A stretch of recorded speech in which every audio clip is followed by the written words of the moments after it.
Tout avait bien commencé pour Emmanuel Macron. Ambiance détendue avec des étudiants, selfies, autographes et réponses aux questions improbables. Monsieur le Président. Oui. Elle est où, Brigitte? Elle n'est pas venue aujourd'hui. Elle est tranquille quand même de temps en temps. Au détour d'une allée, le chef de l'État s'est même vu offrir une poule. On est beaucoup. Hein, beaucoup? Moi, Allez, je vous l'offre. j'adopte. Et puis je vous donnerai ce qu'il faut pour la nourrir. Vous allez tout à l'heure? Allez, Attends, je la mets dans les mains d'une je première la fois. protégerai, bien sûr. Voilà. La main sur le bréchet, pour pas qu'elle se débatte. Passez-les, prenez pas les pattes, prenez sur le bréchet directement. Ouais, bah c'est... Oui. Voilà. J'ai une poule, ça vous fera votre œuf du matin. Donc, Je le prends parce qu'aujourd'hui c'est le ministère de l'Intérieur qui me les fournit. Ils ont des poules, c'est vrai. Et s'il en faut une deuxième, j'en mettrai bien volontiers une deuxième, ça en fera deux comme ça. Et simplement, il faut qu'on trouve un système pour la protéger du chien. Mais plus tôt dans la journée, atmosphère électrique. Huées, sifflets et t-shirts brandis, des dizaines de jeunes agriculteurs franciliens montrent leur hostilité au chef de l'État.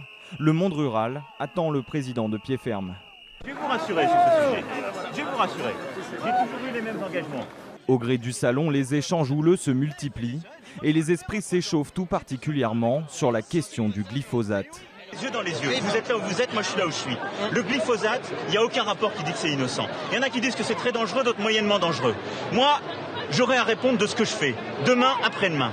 Hein? Dans le passé, on a dit l'amiante, c'était pas dangereux. Et après, les dirigeants qui ont laissé passer, ils ont eu à répondre. Moi, les ouvriers agricoles, les consommateurs, qui demain diront « Vous aviez le glyphosate, vous le saviez, vous n'avez rien fait », ils me regarderont dans les yeux dans les yeux. Ils iront pas vous chercher. Non, mais d'accord. Mais vous me dites, nous, on est calme. Non, mais moi, non. Attendez, vous êtes calme. Oui, je suis calme, moi. Je vous m'adresse poliment. Non. Vous m'avez sifflé dans le dos depuis tout à l'heure. Merci pour les leçons de Non, vous m'avez sifflé dans le dos depuis tout à l'heure. Emmanuel Macron est aussi interpellé à plusieurs reprises sur l'accord de libre-échange avec le Mercosur. Deux éleveurs déguisés, membres de la FNSEA, le premier syndicat agricole, exigent des garanties pour ne pas subir une concurrence déloyale. Je ne peux pas demander, moi, aux gens chez moi, de faire des efforts, de s'adapter.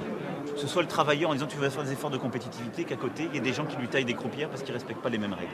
Ben, c'est la même chose pour vous. Exactement. Donc moi, je vous demande des efforts, je vous demande de transformer le modèle. Je sais ce que vous avez aussi pris dans les dents ces dernières années, mais jamais je ne vous demanderai des efforts en laissant d'autres qui sont soumis à d'autres règles rentrer sur le marché. Quelques mètres plus loin, Emmanuel Macron est à nouveau bousculé par des élus sur le plan loup.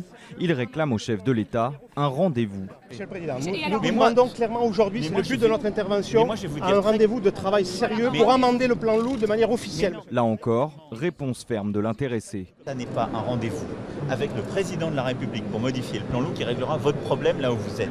C'est que ce plan, il soit décliné territoire par territoire. Donc ce que je vais demander, c'est que le préfet vous reçoive. En répondant aux critiques, Emmanuel Macron veut aussi s'afficher au travail.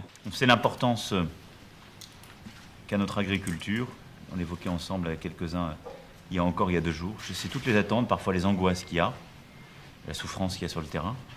Mais je suis pour ma part aussi convaincu qu'il y a un avenir certain, mais un avenir à inventer ensemble. Moi je suis convaincu d'une chose, c'est que l'agriculture française, c'est là aussi une terre de conquête. Mais qu'on a beaucoup de choses à faire. Le chef de l'État prévoit de rester 12 heures au salon, un marathon nécessaire pour se rapprocher du monde agricole et se défaire de l'image d'un président urbain.